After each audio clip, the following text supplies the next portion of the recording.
મહત્વનો ખુલાસો CID ક્રાઇમની red દરમિયાન મળેલા એગ્રીમેન્ટ તપાસ દરમિયાન ખુલી વિગતો મયુર દરજીએ 39 રોકાણકારોનું રોકાણ કરાવ્યું 10,000 થી લઈ 10 લાખ સુધીનું રોકાણ કરાવ્યું મયુર દરજીએ કમિશન પેટે લાખો રૂપિયા મેળવ્યા રોકાણકારોના નિવેદન અને દસ્તાવેજી પુરાવાના આધાર લઈ તપાસ શરૂ કરાઈ છે મયુર દરજીની જામીન અરજી પર સીઆઈડી ક્રાઇમનું કોર્ટમાં સોગંદનામું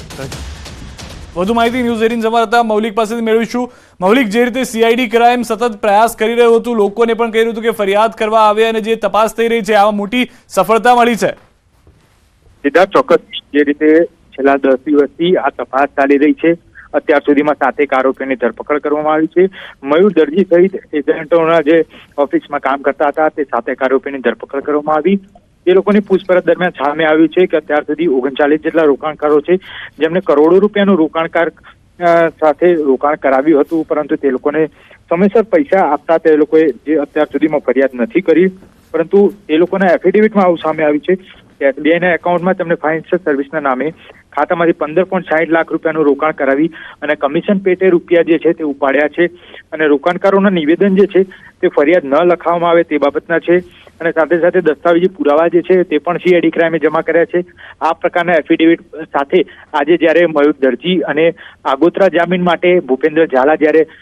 ગ્રામ્ય સેશન્સ કોર્ટમાં આવ્યા છે ત્યારે તેમની પૂછપરછ દરમિયાન સામે આવશે કે ખરેખર તેમને અત્યાર સુધીમાં કેટલું રોકાણ કર્યું છે તેમને જામીન મળે છે કે કેમ આ તમામ બાબત જે છે તે ગ્રામ્ય સેશન્સ કોર્ટ ઉપર આધાર રાખે છે અત્યારે પૂછપરછ દરમિયાન જે સામે આવ્યું છે તે હકીકત એ છે કે અત્યાર સુધીમાં તેમને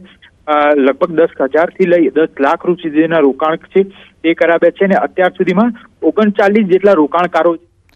જી આભાર સમગ્ર માહિતી બદલ તો હાલમાં અનેક રોકાણકારોને લઈને પણ વધુ ખુલાસા થઈ શકે છે સમાચાર વટવા જીઆઈડીસીમાં વિકરાળ આગ લાગી છે કેમિકલ કંપનીમાં લાગેલી આગ કાબૂમાં એક વ્યક્તિને સામાન્ય ઈજા થઈ છે વટવા જીઆઈડીસીમાં ફેઝ 1 માં આવેલ રોયલ કેમિકલ કંપનીમાં વિકરાળ આગ લાગી છે હાલના જે દ્રશ્યો આપ જોઈ રહ્યા છો કયા કારણોસર આગ લાગી તે જાણી શકાયું નથી પરંતુ જીઆઈડીસીની અંદર આ વિકરાળ આગને લઈને ફાયરની ટીમ ઘટના સ્થળે અને આગ પર કાબુ મેળવવાના પ્રયાસ શરૂ 12 જેટલા વોટર બાઉઝર અને એક મિની ફાયર ફાઇટર સ્થળ ઉપર મોકલી અને બીજા અધિકારીઓના વ્હીકલ એમ ટોટલ 18 વ્હીકલો અહીંયા સ્થળ ઉપર મોકલી અને આગની ચારે બાજુથી લાઈન બનાવી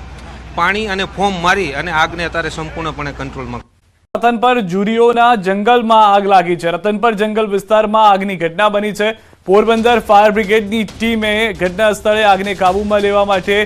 પ્રયાસ કર્યા છે હાલમાં પ્રયાસ જે છે તે જોવા મળી રહ્યા છે દ્રશ્યોમાં આપ જોઈ રહ્યા છો કે સતત પ્રયત્ન કરવામાં આવી રહ્યા છે વધુ જાણકારી ન્યૂઝ 18 સંવાદદાતા પ્રતિશ પાસેથી મેળવીશું શું પરિસ્થિતિ છે હાલમાં અને કઈ રીતે આગને કાબૂમાં લેવામાં પ્રયાસ થઈ રહ્યા છે જી સિદ્ધાર્થ કહી શકાય કે પોરબંદર સોમનાથ જે નેશનલ હાઈવે છે તે હાઈવેની એકદમ અડીને જ જે રતનપરનું જે જંગલ વિસ્તાર કહેવાય છે ત્યાં એકાએક જે આગ છે તે આગ વિકરાળ રૂપે લાગી હતી અને જે પોરબંદર ફાયર બ્રિગેડની 2 ટીમો છે તે હાલ આ આગને કાબૂમાં લેવાના પ્રયત્ન કરી રહી છે